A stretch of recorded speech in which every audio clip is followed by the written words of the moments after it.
কাছে দেখি দাঁড়িয়ে গেলেন, আল্লাহ নবীর সামনে চলে গেলেন, ইয়া রাসূলুল্লাহ হাবিবাল্লাহ, ইয়া রাসূলুল্লাহ হাবিবাল্লাহ, আল্লাহ পাকের নবী হুজুর বিয়াদি মাফ করুন, গুস্তাখিটা ক্ষমা করুন, সারা জীবন আপনার বিরুদ্ধে কবিতা বলেছি, আপনার বিরুদ্ধে কবিতা শুনিয়েছি, সুযোগ যদি কোনে দেন, সুযোগ যদি দিয়ে দেন, আজকে আপনাকে এনে কবিতা বলবো, আজকে আপনাকে এনে কবিতা বলবো, ইয়া রাসূলুল্লাহ হাবিবাল্লাহ, আল্লাহ পাকের নবী কুরআন দেন ছাড় দো, আল্লাহ নবী মুচকে মুচকে কেসে দাঁড়িয়ে দেন, আল্লাহ নবী শুনিয়ে দেন, ও বাবা হাসান বিন সাবিত রাদিয়াল্লাহু তাআলা কুরাইশকে ছাড় দেবেন, আমি নবী, আমিও তো কুরাইশ, আমি নবী, আমাকে কি লাগবে না, আমি নবী, আমার গায়ে থেকে আসবে না, ইয়া রাসূলুল্লাহ হাবিবাল্লাহ, ইয়া রাসূলুল্লাহ হাবিবাল্লাহ, আল্লাহ পাকের নবী হুজুর বিয়াদি মাফ করুন, আমি হাসান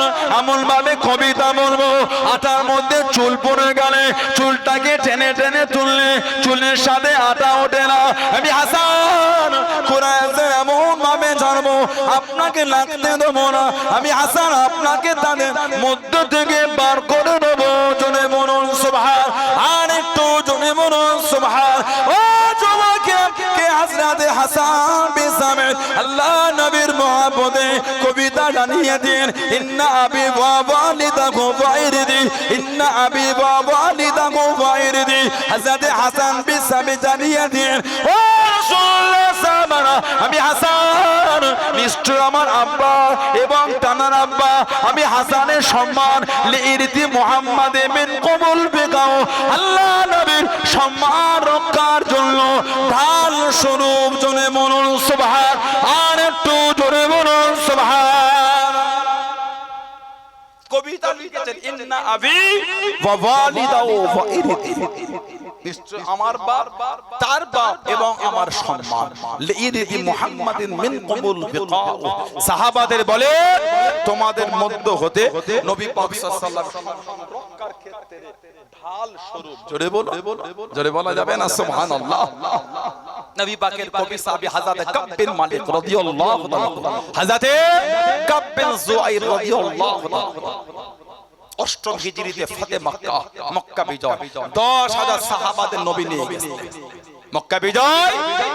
আল্লাহর রাসূল কিছু জনের নাম ধরে বললেন দিনের বড়টা ক্ষতি করেছে, তার মধ্যে একটা নাম ছিল কাব বিন যুআইর রাদিয়াল্লাহু তাআলা, চাদর দিয়ে শরীর ঢেকে দু চার জনের পিছনে বসে বলছে হুজুর ওই ব্যক্তি যদি maaf চায় আপনি maaf করবেন, নিজের নাম নিজেই বলছে। নবী হেসে হেসে বলছেন, এসেই যখন পড়েছো লুকিয়ে না, সামনে এসে চাদর সরিয়ে নবীর কাছে গিয়ে বলছেন আনা কাব বিন যুআইর, আমাদের নবী বলছেন আনা মুহাম্মদ ইবনে আব্দুল্লাহ, আনা মুহাম্মদ রাসূলুল্লাহ সাল্লাল্লাহু আলাইহি ওয়াসাল্লাম, জোরে বলুন না সুবহানাল্লাহ। নবী কাব বিন যুআইর, আমি কি, আমি যে আল্লাহর নবী, আল্লাহ নবী নূরের হাতটা ধরে ঈমানের কালিমা পড়ে মুসলমান হয়ে গেলেন, জোরে বল, জোরে বলা যাবে না। আল্লাহ নবীর সামনে গিয়ে বসে গেলেন, ও যুবকে আল্লাহ নবীর কাছে দেখি বসে গেলেন, কিছু পর জানিয়ে দেন ইয়া রাসূলুল্লাহ হাবিবাল্লাহ, আল্লাহ পাকের নবী হুজুর বিয়াদি মাফ করুন, গুস্তাখিটা ক্ষমা করুন, সারা জীবন আপনার বিরুদ্ধে কবিতা বলেছি, আপনার বিরুদ্ধে কবিতা শুনিয়েছি, সুযোগ যদি করে দেন, সুযোগ যদি দিয়ে দেন, আজকে আপনাকে এনে কবিতা বলবো, আজকে আপনাকে এনে কবিতা শোনাবো, আল্লাহ নবী জানিয়ে দিন, আল্লাহ নবী শুনিয়ে দিন, ও বাবা সালাম, আমি নবী, আমার কাব বিন যুআইর আমাকে এনে কবিতা বলবে, আমাকে এনে কবিতা শোনাবে, একটু বিছানা করে দাও বাবা, একটু বিছানা বিছিয়ে দাও বাবা। আল্লাহ নবী সালাম বিছানা করে দিন, আল্লাহ নবী সামনে দাঁড়িয়ে গেলেন, আল্লাহ নবী জানিয়ে দিন, ও বাবা কাব বিন যুআইর কবিতা বলো বাবা, কবিতা শোনা বাবা, কবিতা পড়ো বাবা। আল্লাহ নবী সামনে দাঁড়িয়ে গেলেন, কবিতা বলতে বলতে, কবিতা পড়তে পড়তে, কবিতা শোনাতে শোনাতে আল্লাহ নবী থেকে তাকিয়ে তাকিয়ে জানিয়ে দিলেন ইয়া রাসূলুল্লাহ হাবিবাল্লাহ, ইয়া রাসূলুল্লাহ হাবিবাল্লাহ, আল্লাহ পাকের নবী হুজুর বিয়াদি মাফ করুন, গুস্তাখিটা ক্ষমা করুন, ইয়া রাসূলুল্লাহ হাবিবাল্লাহ, আল্লাহ পাকের নবী ইন্না রাসূলাল্লাহ নূরুন, ইয়া রাসূলুল্লাহ হাবিবাল্লাহ, ইয়া রাসূলুল্লাহ হাবিবাল্লাহ, আপনি হলেন নূর। জোরে বলুন সুবহান, আর একটু জোরে বলুন সুবহান। নবীর সামনে দাঁড়িয়ে বলছেন ইন্না রাসূলাল্লাহ নূর, ইয়া রাসূলুল্লাহ হুজুর অবশ্যই আপনি হচ্ছেন নূর। জোরে বলুন ইস্তাদউ বিহি, যাতে কি আলোটা গ্রহণ করা হয়ে থাকে। নবী এত খুশি হয়েছেন, নবী পাকের বাদান শরীফ থেকে চাদর খুলে আল্লাহর রাসূল ওনাকে ছুঁড়ে দিয়েছিলেন। জোরে বলুন। নবীর সামনে দাঁড়িয়ে বলে হুজুর নিশ্চয়ই আপনি নূর। সাহাবী নবীর সামনে বলে নিশ্চয়ই আপনি নূর। উম্মত এখন নবীকে বলছে নূর মানা যাবে। সাহাবী নবীর সামনে বলে হুজুর নিশ্চয়ই আপনি নূর, আর উম্মত এখন বলছে নবীকে নূর মানা যাবে না। আস্তাগফিরুল্লাহ বলে। আল্লাহ পাক আমাদের সম্পত্তি দাও, বলুন আমিন, বলেন আল্লাহুম্মা আমিন। হযরতে সাবিত ইবনে কায়েস নবী পাকের দরবার থেকে উঠে গেলেন। পৃথিবীর ইতিহাসে উনি একা, পৃথিবীর ইতিহাসে উনি একা। কি শহীদ হবার পরে কোন ওসিয়াত করেছে, ওই ওসিয়াতটাকে মানা হয়েছে। আল্লাহ রাসূলের ওফাত শরীফের পরে সিদ্দিক আকবরের খেলাফত 2 বছর 2 মাস কম বেশি। হুজুর ওই যুদ্ধে হয়েছিল, যুদ্ধের নাম ছিল রিদ্দাত যুদ্ধ। সিদ্দিক আকবরের জামানায় একটা যুদ্ধ হলো, নাম রিদ্দাত যুদ্ধ। রিদ্দা, এই রিদ্দাত যুদ্ধে শহীদ হলেন সাবিত ইবনে কায়েস রাদিয়াল্লাহু তাআলা। হুজুর শুয়ে আছে শহীদ, হুজুরের পাশ থেকে সৈন্যরা হেঁটে হেঁটে যায়। হুজুরের শরীরে একটা মূল্যবান জিনিস ছিল। সৈন্যরা খুলে তাঁবুর মধ্যে গিয়ে একটা ডিব্বায় লুকিয়ে রেখেছিলেন। আমাদের সমাজের রাস্তাঘাটে মাঝে মাঝে অ্যাক্সিডেন্ট আমরা দেখতে পাই। কিছু কিছু ভদ্র লোক আছে, ওই যে অ্যাক্সিডেন্টটা হয়ে মানুষটা পড়ে আছে, ওর হাত থেকে ঘড়িটা খুলে নেয়, পকেট থেকে ফোনটা বার করে নেয়। কিছু কিছু ভদ্র লোক থাকে। নাউজুবিল্লাহ বলেন, নাউজুবিল্লাহ বলেন, লা হাওলা ওয়ালা কুওয়াতা ইল্লা বিল্লাহ। হুজুরের শরীর থেকে ওটা খুলে নিয়ে চলে গেছে। ওই রাত্রির একজন ব্যক্তি খব দেখছেন, সাবিত ইবনে কায়েস স্বপ্নে বলে তুমি আমাকে চেনো? যে হুজুর আপনাকে চিনি, আমি সাবিত ইবনে কায়েস আল্লাহর রাসূলের সাহাবী। যে হুজুর আমি হৃদয় শহীদ হয়ে গিয়েছি আজকে। আগামীকাল সকালে যুদ্ধের সেনাপতি হযরতে খালিদ বিন ওয়ালিদ রাদিয়াল্লাহু তাআলাকে গিয়ে বলবে আমার শরীরে একটা মূল্যবান জিনিস ছিল, ওটাকে খুলে অমুক তাবুর অমুক ডিব্বায় লুকিয়ে রেখেছে। ওটা যেন হুজুর সৈন্য দিয়ে পাঠিয়ে সংগ্রহ করে সিদ্দিক আকবরের হাতে উঠিয়ে দিয়ে আমার আওলাদদের কাছে দিয়ে দেয়। কেন? আমি শহীদ হয়েছি, আমার আওলাদরা সব এতিম হয়ে গেছে, আর আমার উপর কিছু ঋণের বোঝা আছে। তবে তোমাকে স্বপ্নে বলছি বলে তুমি যেন সাধারণ ভেবো না, তুমি চেনো আমাকে, আমি নবীর সাহাবী, গুরুত্ব দিয়ে বলবে। সকালে উঠে ছুটেছে।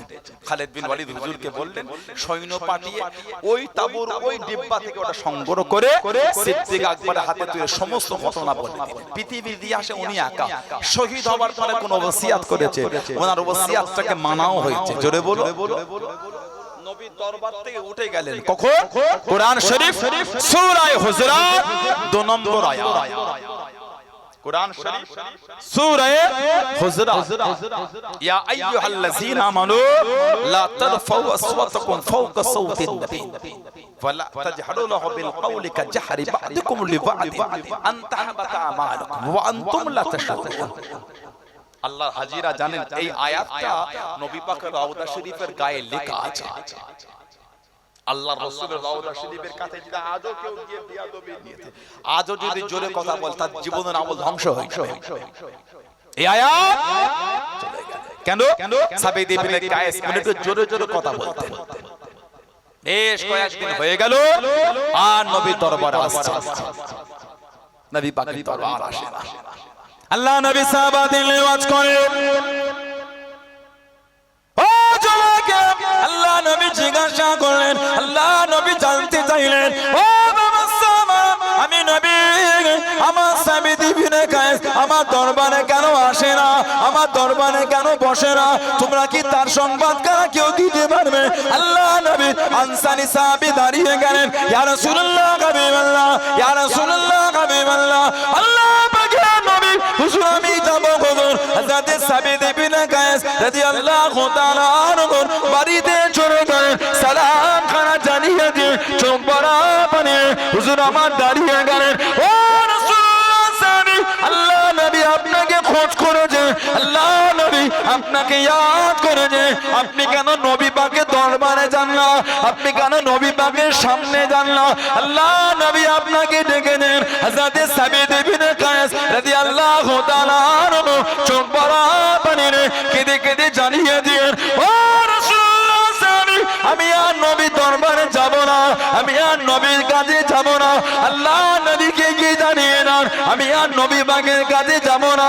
আনা আহলি ফিল্লাহ, আনা আহলি ফিল্লাহ, আমি জাহান্নামীদের মধ্যে হয়ে গিয়েছি। আল্লাহ পাক কোরআন শরীফের আয়াত দিয়ে দেন, আমি সামেদ আল্লাহ নবীর কাছে জোরে জোরে কথা বলেছি, আল্লাহ নবীর দরবারে আমি যাব না। আল্লাহ নবীর আনসারী সাহাবী আল্লাহ নবী সাল্লাল্লাহু আলাইহি ওয়াসাল্লাম সামনে চলে গেলেন, কাছে যে দাঁড়িয়ে গেলেন, ইয়া রাসূলুল্লাহ হাবিবাল্লাহ, ইয়া রাসূলুল্লাহ হাবিবাল্লাহ, আল্লাহ পাকের নবী আপনার সাহাবী জানিয়ে দিয়েছে আপনার দরবারে আর আসবে না, আপনার কাছে আর বসবে না। নিজেকে জাহান্নামী বলে, আনা আহলি ফিন্নার, আনা আহলি ফিন্নার। আল্লাহ নবী জানিয়ে দিয়েন, আল্লাহ নবী শুনিয়ে দিয়েন, ও আমার সাহাবী, আমার সাহাবীকে কি জানিয়ে দাও, আমার সামেত জাহান্নামী নয়, আমার সাবিত হলো আল্লাহ পাকের জান্নাতীদের মধ্যে। জোরে বলুন সুবহান, আর একটু জোরে বলুন সুবহান। ওকে বলে দাও ও জাহান্নামী না, ও হলো জান্নাতীদের মধ্যে। ওই আয়াত ওর জন্য নয়। আর ওকে বলো সে কি শহীদের কথা শুনে খুশি না? যে সাবিত ইবনে কায়েসের কাছে গিয়ে বললেন, আল্লাহ রাসূল বলেছে আপনি জান্নাতীদের মধ্যে, আর আপনি কি শহীদের সুসংবাদ দিয়ে খুশি না? উনি কাঁদতে কাঁদতে খুশিতে নবী পাকের দরবারে ছুটেছিলেন। জোরে বলো কোন আয়াত? ইয়া আইয়ুহাল্লাযীনা আমানু, এ ঈমানদার বিশ্বাসী বান্দা বান্দি, লা তারফাউ আসওয়াতাকুম ফাওকা সাওতিন নবী, খবরদার আমার হাবিবের কাছে তোমাদের কথার আওয়াজটা হাবিবের থেকে জোরে করো না। ওয়ালা তাজহারু লাহু বিল কওলি কাজহারি বা'দিকুম লিবা'দ, যেমন নিজেদের সাথে একে অপরের সাথে কথা বলো, ওইভাবে আমার হাবিবের সাথে কথা বলো। আনতাহবাতা জীবনের আমলগুলি এমন ভাবে ধ্বংস হয়ে যাবে, ওয়া আনতুম লা তাশউরুন, তোমরা কিছু বুঝতেই পারবে না। এই আয়াতের জন্য আবু বকর সিদ্দিক, উমর ফারুক রাদিয়াল্লাহু আনহুমা ওনারা দুজন জোরে কথা বলা ভুলে গেছে। রীতিমতো কসম করে দিলেন নবী পাকের সামনে জীবন আর জোরে কথা বলবো না। সেই নবীর ভালোবাসা, সেই নবীর মহব্বত, সেই নবীর প্রেম কিছু হলো নি বাড়িতে নি, শুধু হই হই করে এসে শুনে চলে গেলে হয় না। তবে জানবেন একদিন মরণ একদিন হবেই হবে, কবরে একদিন আমাদের যেতে হবেই হবে। ঠিক বলছে না ভুল বলছে? 16 আনা কবরস্থানে গিয়ে দেখেন সব কাতার দিয়ে ঘুমাচ্ছে। কিছু কিছু কবরের কাছে গিয়ে দেখবেন আমাদের কিছু কিছু মুরব্বীদের কবরের ফাঁসগুলি ভেঙে ভেঙে ঢুকে গেল। এই যে পানি হচ্ছে, ওই ভাঙা কি মেরে দেখে আসে কবরের নিচে পানি জমে আছে। একদিন আমরাও কিন্তু আমাদের মুরব্বীদের বুকের কাছে শোবো, যাবো কথা। একদিন আমাদের মধ্যে অনেকের কবরের পাশ ভেঙে ঢুকে যাবে। ভয় হলো না? ভয় পানি হলে একদিন আমাদের কবরও পানি জমবে। আল্লাহকে ভয় করেন, আল্লাহকে ভয় করে। আল্লাহ পাক কোরআন শরীফে বলেছে, ইয়া আইয়ুহাল্লাযীনা আমানু তাকুল্লাহ, হে ঈমানদার বিশ্বাসী বান্দা বান্দা, তোরা আমি আল্লাহ আমাকে ভয় কর, ওয়াকুনু মা'আস সাদিকিন, আর আমার সত্যবাদী বান্দাদের দলভুক্ত হয়, নেককার আল্লাহওয়ালাদের দলভুক্ত হয়ে যায়। জোরে বলো, জোরে বলা গেল না সুবহানাল্লাহ। ঈমানকে মজবুত আল্লাহ আমাদের কবুল করেন, আল্লাহ আমাদের সবুজ দিন, আল্লাহ আমাদের নোংরা থেকে দূরে রাখেন। বলুন আমিন। জোরে বললেন আল্লাহ।